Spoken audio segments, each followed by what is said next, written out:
नमस्कार साथियों, कैसे हैं आप। साथियों, जब भगवान राम और रावण के बीच युद्ध हुआ था, तब रावण जब अपनी मृत्यु शैया पर पड़ा था, तब जीवन के अंतिम समय में रावण ने लक्ष्मण जी को ऐसे उपदेश दिए थे जिसे बहुत ही कम लोग जानते थे। आइए जानते हैं इसके बारे में। रावण भले ही एक राक्षस कुल का राजा था, लेकिन रावण के जैसा कोई बलशाली महापराक्रमी योद्धा, वेदों का ज्ञाता, महापंडित कोई और नहीं था, और वह बहुत ही बड़ा परम शिव भक्त भी था। जैन शास्त्र में रावण को प्रतिनारायण माना गया है। इसी कारण से जैन धर्म के 64 शलाका पुरुषों में रावण का नाम भी शामिल है। रावण ब्रह्म ज्ञानी तथा बहुविद्याओं का जानकार था। वह कई तरह के तंत्र मंत्र, सम्मोहन, इंद्रजाल और कई मायावी जादू भी जानता था। इसीलिए रावण जब मृत्यु शैया पर पड़ा था, तब भगवान श्री राम जी ने अपने छोटे भाई लक्ष्मण जी को रावण से राजनीति और शक्ति का ज्ञान प्राप्त करने को कहा,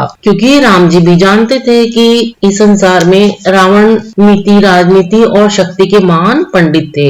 इसीलिए राम जी ने कहा, लक्ष्मण तुम रावण के पास जाओ और उससे जीवन से जुड़ी ऐसी शिक्षाएं प्राप्त करो जो तुम्हें और कहीं भी नहीं मिल सकती है, कोई और नहीं दे सकता है। तब भगवान राम जी की बात सुनकर लक्ष्मण जी मृत्युशैया पर पड़े रावण के सिर के पास जाकर खड़े हो गए। परंतु लक्ष्मण जी के काफी देर तक खड़े रहने पर भी जब रावण ने कुछ नहीं बोला, तो लक्ष्मण जी राम जी के पास वापस गए और कहा कि हे प्रभु, मैं बहुत देर तक रावण के पास खड़ा रहा, लेकिन उसने कुछ भी नहीं कहा। तब भगवान राम जी ने बोला कि अगर किसी से भी तुम्हें ज्ञान प्राप्त करना है तो उसके सिर की तरफ नहीं, बल्कि उसके चरणों के पास जाकर खड़े होना चाहिए। राम जी की यह बात सुनकर लक्ष्मण जी फिर से गए और फिर रावण के चरणों के पास जाकर खड़े हो गए। तब रावण ने मरने से पहले लक्ष्मण जी को जो ज्ञान की बातें बताई, वह भी हर किसी को जानना चाहिए। रावण ने मरने से पहले लक्ष्मण जी को ज्ञान देते हुए कहा कि किसी भी शुभ या अच्छे काम के लिए देरी नहीं करनी चाहिए। वहीं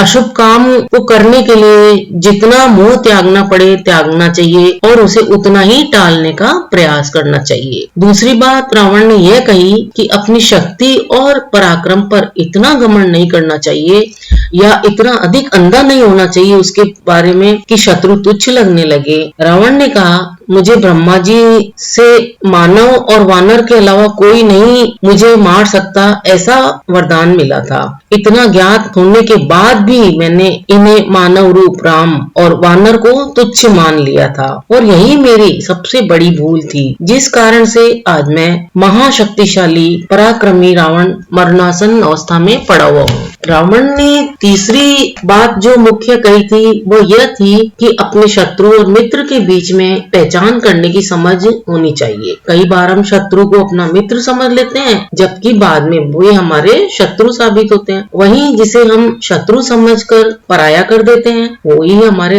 असली मित्र होते हैं। रावण ने लक्ष्मण जी को ज्ञान देते हुए यह भी कहा कि अपने जीवन के गूढ़ रहस्य यानी कि जो खास बातें हैं उसके बारे में किसी को भी नहीं बताना चाहिए, फिर चाहे वह अपना कितना भी नजदीक का या सगा ही क्यों नहीं हो। जैसे विभीषण जी जब लंका में थे तब वह मेरा शुभेच्छु था, और जब वह राम की शरण में चला गया तो मेरे सारे रहस्य जानने के कारण मेरे ही विनाश का कारण बन गया। रावण की जो आखिरी शिक्षा थी, उपदेश था, वो ये था कि जो पराई स्त्री पर कभी भी बुरी नजर रखता है, कोई भी व्यक्ति पराई स्त्री पर बुरी नजर रखने पर वह उसके पतन का कारण बनती है, वह स्वयं नष्ट हो जाता है। यही सब ज्ञान योग्य बातें जो जीवन में सभी के लिए जानना व पालन करना आवश्यक है, जो विशेष तौर पर रावण ने लक्ष्मण जी को बताई थी। तो दोस्तों, आपको यह जानकारी कैसी लगी, अपने विचार हमें कमेंट करके अवश्य बताएं। अगर जानकारी अच्छी लगी हो तो आगे शेयर करें, वीडियो को सपोर्ट करें। साथ ही मेरे इस चैनल को आप सब्सक्राइब भी कर लें, ताकि अन्य नई नई जानकारियां आप तक अति शीघ्र पहुंच सके। अपना अमूल्य समय देकर वीडियो देखने के लिए आपको बहुत बहुत धन्यवाद।